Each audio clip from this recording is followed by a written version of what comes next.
Meditação sobre o livro As Sete Portas do Inferno. Louvado seja nosso Senhor Jesus Cristo. Salve a Virgem Maria e salve glorioso São José.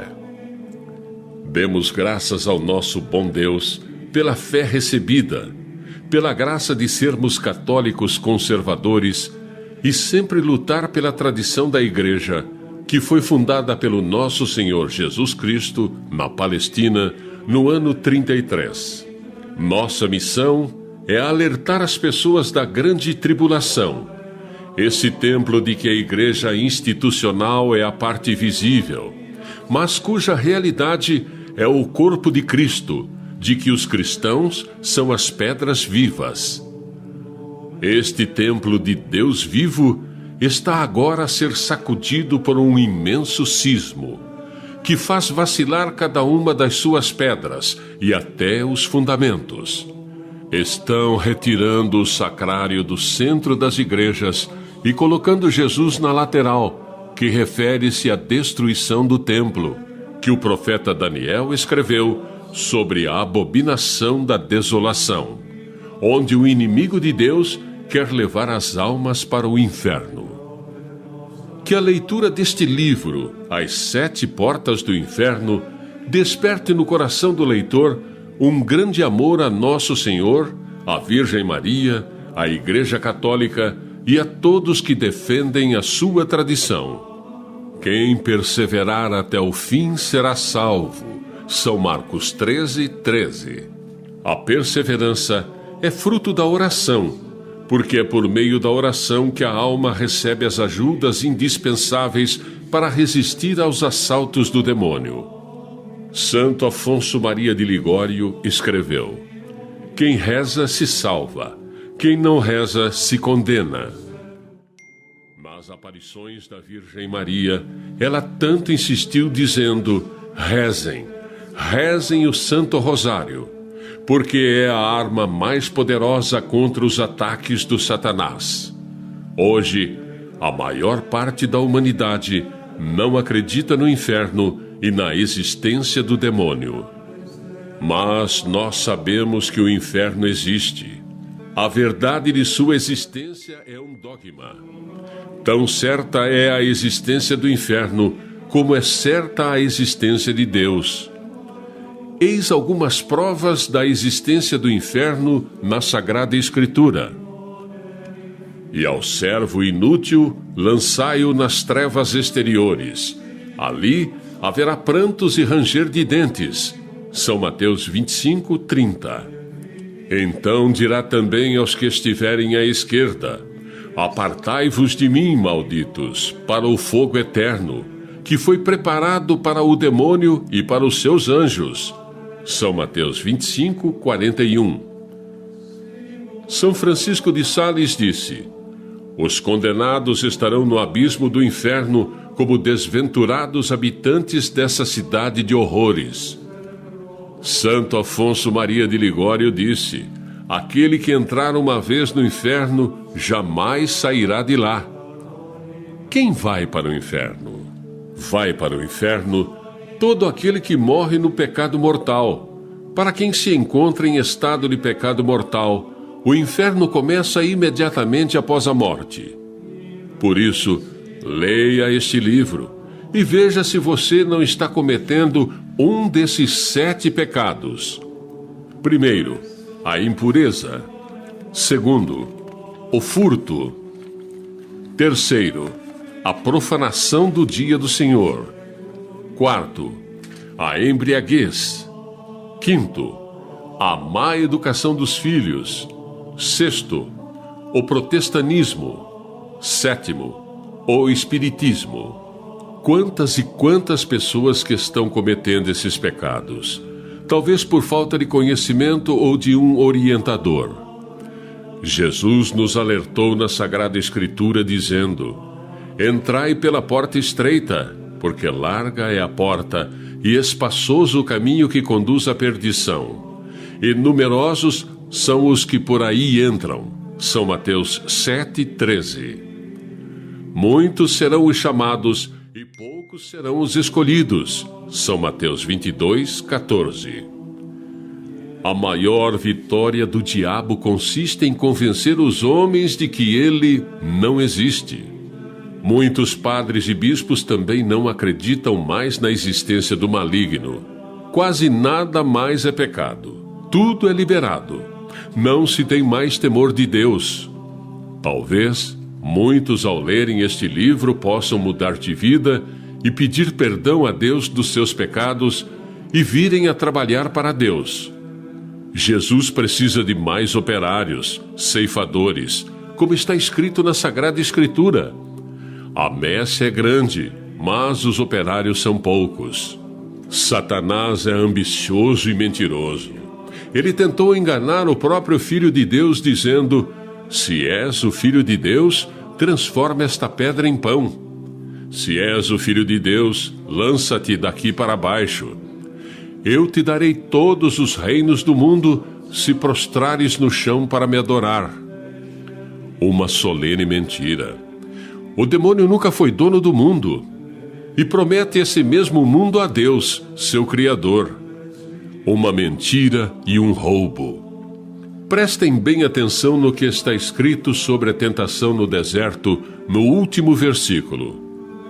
Depois de tê-lo assim tentado de todos os modos, o demônio apartou-se dele, Jesus, até o momento oportuno. São Lucas 4:13. Essa ocasião, esse momento oportuno, é o de agora, que nós estamos vivendo.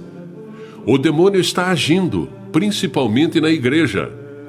Ele, o demônio, já conseguiu fazer os padres virarem as costas para Jesus. Não satisfeito, mandou retirar os sacrários do centro das igrejas. Proíbem os fiéis de se ajoelharem perante a Santa Hóstia. Não pedem mais o comportamento das vestes na igreja. Os padres tiraram as vestes, batinas. Um padre andando na rua sem batina. Onde fica o testemunho de Cristo neste padre? Nesta forma, o clero está automaticamente rebaixado ao nível dos leigos. Assim fica difícil distinguir um sacerdote de um leigo. Ambos se vestem igual. Diz a Sagrada Escritura: quando vier o Filho do Homem, acaso encontrará fé sobre a terra? São Lucas 18:8. É o cumprimento da Sagrada Escritura. O adversário, aquele que se levanta contra tudo o que é divino e sagrado, a ponto de tomar o lugar no templo de Deus, apresentar-se como fosse Deus, segundo Tessalonicenses 2:4. Muitos estão perdendo a fé. Outros estão abusando das leis de Deus e estão fazendo comércio com as coisas de Deus. E o restante não acreditam mais em Deus.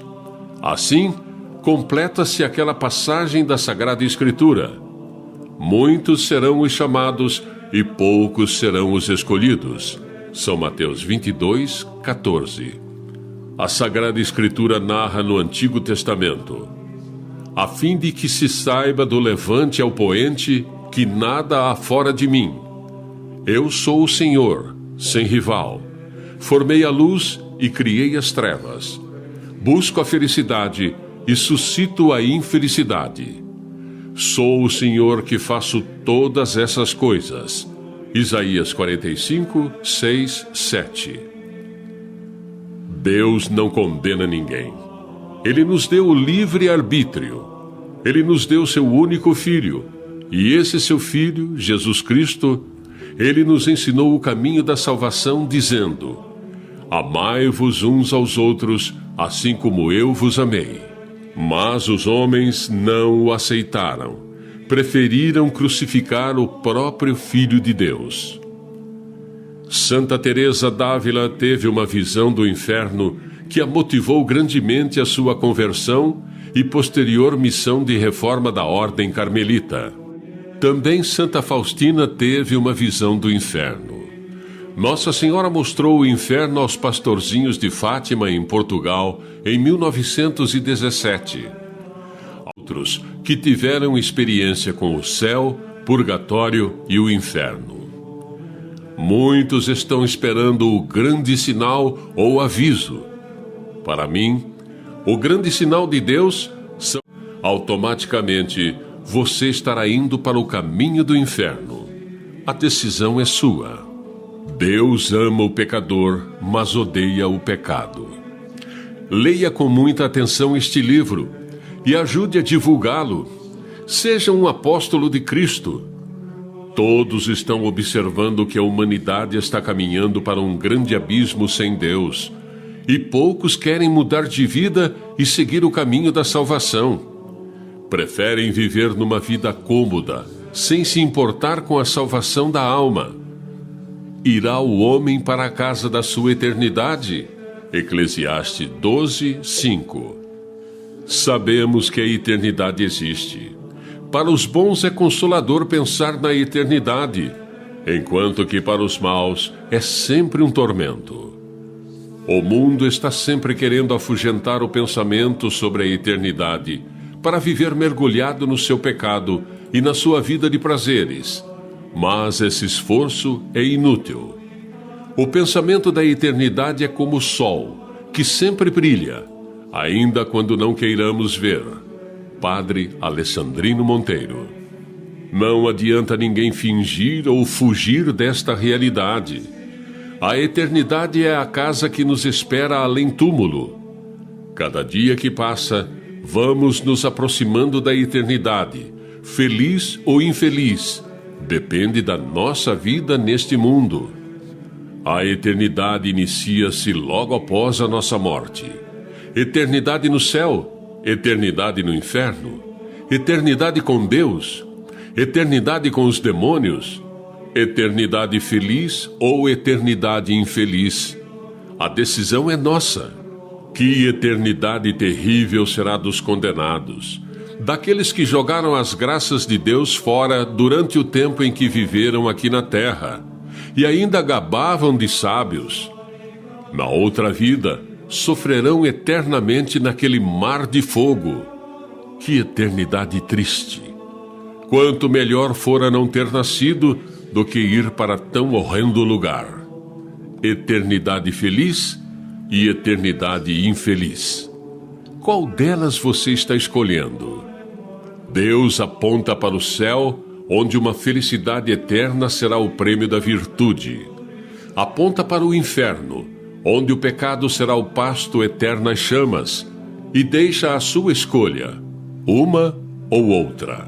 Feliz do católico que pensa na eternidade todos os dias e trabalha continuamente para conquistá-la.